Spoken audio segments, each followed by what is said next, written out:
Hello friends, स्वागत है आप सभी को एक बार फिर से झारखंड अपडेट में। तो चलिए आज के प्रमुख खबरों को जानते हैं। आज सुबह की सबसे बड़ी खबर, मुख्यमंत्री हेमंत सोरेन ने कहा है कि राज्य के हर बच्चे को शिक्षित करने के लिए स्कूल, अभिभावक, सरकार और समाज को आगे आना होगा, क्योंकि बच्चों को बेहतर शिक्षा दिए बिना उन्नत और समृद्ध झारखंड का सपना पूरा नहीं होगा। श्री सोरेन आज रांची के गांव में आयोजित उत्कृष्ट विद्यालय प्रबंधन समिति के राज्य स्तरीय सम्मेलन को संबोधित कर रहे थे।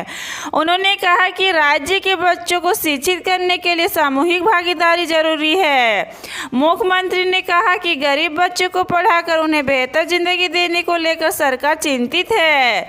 श्री सोरेन ने कहा कि सरकारी स्कूलों से बच्चे अभावग्रस्त स्थिति में पढ़ते हैं, जिन्हें बेहतर संसाधन उपलब्ध कराना होगा ताकि वे किसी प्राइवेट स्कूल के बच्चे से कम नहीं रहे।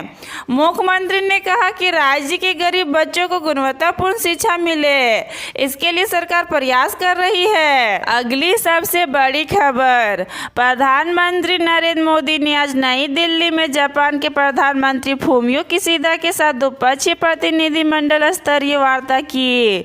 बाद में अपने बयान में श्री मोदी ने कहा कि इस बैठक का उद्देश्य वैश्विक दक्षिण की आवाज को समर्थन देना और भारत जापान संबंधों को मजबूत करना है। श्री मोदी ने कहा कि भारत जापान विशेष रणनीतिक और वैश्विक साझेदारी हमारे साझा लोकतांत्रिक मूल्यों और अंतर्राष्ट्रीय क्षेत्र में कानून के शासन के प्रति सम्मान पर आधारित है। अगली सबसे बड़ी खबर, झारखंड विधानसभा के बजट सत्र के 13वें दिन विधानसभा परिसर में भाजपा विधायकों ने नियोजन नीति को लेकर प्रदर्शन किया। भाजपा विधायकों ने कहा कि स्थानीय नियोजन नीति के नाम पर राज्य सरकार ने युवाओं के साथ मजाक किया है। इस दौरान भाजपा विधायकों ने राज्य सरकार से जल्द नियोजन नीति लागू करने की मांग की। दोस्तों, आपसे विनती है कि इस चैनल को अभी सब्सक्राइब करें ताकि रोजाना अपडेट आप तक पहुंचते रहे। अगली सबसे बड़ी खबर, जापान के प्रधानमंत्री फूमियो किशिदा 2 दिवसीय भारत दौरे पर हैं।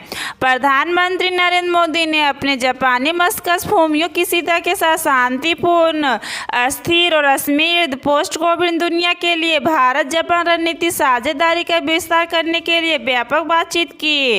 इस दौरान श्री मोदी ने कहा, मैं जापानी प्रधानमंत्री फूमियो किशिदा का भारत में स्वागत करता हूं। पिछले 1 साल में फूमियो किशिदा और मैं कई बार मिले और हर बार मैंने भारत जापान द्विपक्षीय संबंधों के प्रति उनकी सकारात्मक और प्रतिबद्धता को महसूस किया। उनकी भारत यात्रा इस गति को बनाए रखने के लिए फायदेमंद होगी। अगली सबसे बड़ी खबर, राज्य में अब पानी में डूबने से होने वाली मौत पर आश्रित को 4 लाख रुपये मुआवजा मिलेगी। इसके लिए नाव दुर्घटना, नदी, डोभा और जल प्रपात में डूबने की जगह पानी में डूबने की घटना को स्थानीय आपदा में शामिल किया गया। हालांकि पानी में कूदकर आत्महत्या करने के मामले में यह लागू नहीं होगा। ऐसे में पानी में डूबने से होने वाली मौत मामले में मिलने वाली आवेदनों की जांच उपायुक्त करेंगे और उनकी रिपोर्ट पर ही आपदा प्रबंधन विभाग मुआवजे पर निर्णय लेगा। अगली सबसे बड़ी खबर, भारत सरकार ने कल देर शाम ब्रिटेन के वरिष्ठ राजनयिक को बुलाकर लंदन में भारतीय उच्चायोग पर अलगाववादियों और चरमपंथी तत्वों की ओर से की गई कार्रवाई को लेकर कड़ा विरोध दर्ज कराया। विदेश मंत्रालय ने कहा कि ब्रिटेन में भारतीय राजनयिक परिसर और कर्मियों की सुरक्षा की ब्रिटिश सरकार की ओर से उपेक्षा किया जाना भारत सरकार को स्वीकार नहीं है। यह भी कहा गया है कि भारत यह उम्मीद करता है कि ब्रिटिश सरकार वहां कल हुई घटना में शामिल प्रत्येक व्यक्ति की पहचान करे, गिरफ्तार करने और उन पर मुकदमा चलाने के संबंध में तत्काल कदम उठाएगी। अगली सबसे बड़ी खबर, राजधानी रांची में कोल इंडिया का मैराथन 26 मार्च को होगा। यह मैराथन 42, 21, 10 और 5 किलोमीटर की श्रेणी में आयोजित की जाएगी। झारखंड एथलेटिक्स एसोसिएशन के सहयोग से रांची में पहली बार हो रहे मैराथन में लगभग 30 लाख रुपए प्राइज मनी है। अब तक मैराथन में भागीदारी के लिए 2000 से ज्यादा लोग निबंधन करा चुके हैं। इस अवसर पर मुख्यमंत्री हेमंत सोरेन और कोल इंडिया के अध्यक्ष प्रमोद अग्रवाल भी मौजूद रहेंगे। अगली सबसे बड़ी खबर, स्वास्थ्य विभाग ने राज्य में इन्फ्लुएंजा और कोरोना के बढ़ रहे मामलों को देखते हुए सभी अस्पतालों को बेड सुरक्षित रखने का निर्देश दिया। विभाग के अपर मुख्य सचिव अरुण कुमार सिन्हा ने कहा है कि निजी जांच घरों को भी कोरोना की तरह फ्लू और इन्फ्लुएंजा मरीजों की जानकारी अनिवार्य रूप से देनी होगी। अगली सबसे बड़ी खबर, राजधानी रांची के मेगा स्पोर्ट कॉम्प्लेक्स में कल खेलो इंडिया 10 कदम के तहत महिलाओं के लिए क्रॉस कंट्री दौड़ का आयोजन किया गया।